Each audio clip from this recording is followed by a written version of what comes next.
Hello friends, അസ്സലാമു അലൈക്കും. പുതിയൊരു വീഡിയോയിലേക്ക് എല്ലാവർക്കും സ്വാഗതം. ഇന്ന് ഞാൻ വന്നിട്ടുള്ളത് ഉള്ളിയും മുട്ടയും ഉണ്ടെങ്കിൽ എളുപ്പത്തിൽ ഉണ്ടാക്കിയെടുക്കാൻ പറ്റുന്ന പലഹാരത്തിൻ്റെ റെസിപ്പിയുമായിട്ടാണ്. അപ്പോൾ നമുക്കിത് ഉണ്ടാക്കുന്നത് എങ്ങനെയാണെന്ന് നോക്കാം. പലഹാരം ഉണ്ടാക്കാനായിട്ട് അത്യാവശ്യം വലുപ്പത്തിലുള്ള 3 സവാള കനം കുറഞ്ഞ് അരിഞ്ഞെടുത്തിട്ടുണ്ട്. ഇനി ഇതിലേക്ക് എരിവിന് ആവശ്യമായിട്ടുള്ള ഒരു പച്ചമുളക് ചെറുതായി അരിഞ്ഞത് ഇട്ട് കൊടുക്കുകയാണ്. അപ്പോൾ പച്ചമുളക് നിങ്ങൾ എരിവിനനുസരിച്ച് കൂട്ടിയ കുറച്ചൊക്കെ ഇട്ട് കൊടുക്കുക. ഇതിലേക്ക് 3/4 സ്പൂണ് വെളുത്തുള്ളി ഇഞ്ചി ചതച്ചതും, കുറച്ച് മല്ലിയില ചെറുതായി അരിഞ്ഞതും, കുറച്ച് കറിവേപ്പില ചെറുതായി അരിഞ്ഞതും, 1/4 സ്പൂണ് മുളക് പൊടിയും, 1/4 സ്പൂണ് മഞ്ഞൾപ്പൊടിയും, ആവശ്യത്തിനുള്ള ഉപ്പും കൂടെ ചേർത്തിട്ടുണ്ട്. ഇനി 4 ടേബിൾ സ്പൂണ് മൈദപ്പൊടിയും കൂടെ ഇട്ടെടുത്ത് നന്നായിട്ട് കുഴച്ചെടുക്കണം.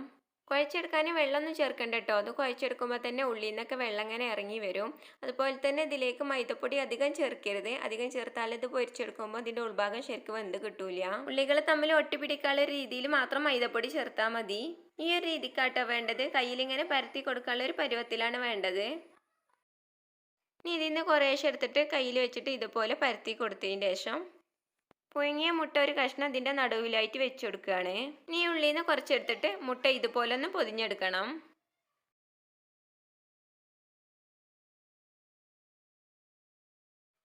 ഇതുപോലെ പൊതിഞ്ഞെടുത്തിട്ടുണ്ട്. ഇത് ചൂടായ എണ്ണയിലേക്കിട്ട് പൊരിച്ചെടുക്കണം. അതിന് വേണ്ടിയിട്ട് ഒരു പാത്രത്തിൽ കുറച്ച് എണ്ണ ഒഴിച്ചെടുത്ത് ചൂടാക്കിയിട്ടുണ്ട്. ഇനി നേരെ ഇതിലേക്ക് ഇട്ട് കൊടുക്കുകയാണ്. തീ നല്ലോണം കുറച്ച് വെച്ചിട്ട് വേണ്ട പൊരിച്ചെടുക്കാൻ. തീ കൂട്ടി വെച്ചാൽ ഇതിൻ്റെ പുറംഭാഗം മാത്രം കളർ മാറി ഉൾഭാഗം ശരിക്കും വെന്ത് കിട്ടൂല. ഇനി ഇത് തിരിച്ചു മറിച്ചിട്ടെടുത്ത് നല്ലൊരു കളറാകുന്നവരെ പൊരിച്ചെടുക്കണം. അപ്പം നമ്മളെ മുട്ട ഉള്ളിവട നല്ലൊരു കളറായി വന്നിട്ടുണ്ട്. ഇത് എണ്ണയിൽ നിന്ന് കോരി മാറ്റാം. എന്നിട്ട് ബാക്കിയുള്ളതും കൂടെ ഇതുപോലെ പൊരിച്ചെടുക്കണം. അപ്പോൾ ഇത്രയുള്ള ഉള്ളിയും മുട്ടയുണ്ടെങ്കിൽ എളുപ്പത്തിൽ ഉണ്ടാക്കിയെടുക്കാൻ പറ്റുന്ന നല്ല ടേസ്റ്റി ആയിട്ടുള്ള പലഹാരമാണ്. നിങ്ങളെല്ലാവരും ഉണ്ടാക്കി നോക്കിയിട്ട് അഭിപ്രായങ്ങൾ കമൻറ്റ് ബോക്സിലൂടെ അറിയിക്കുക.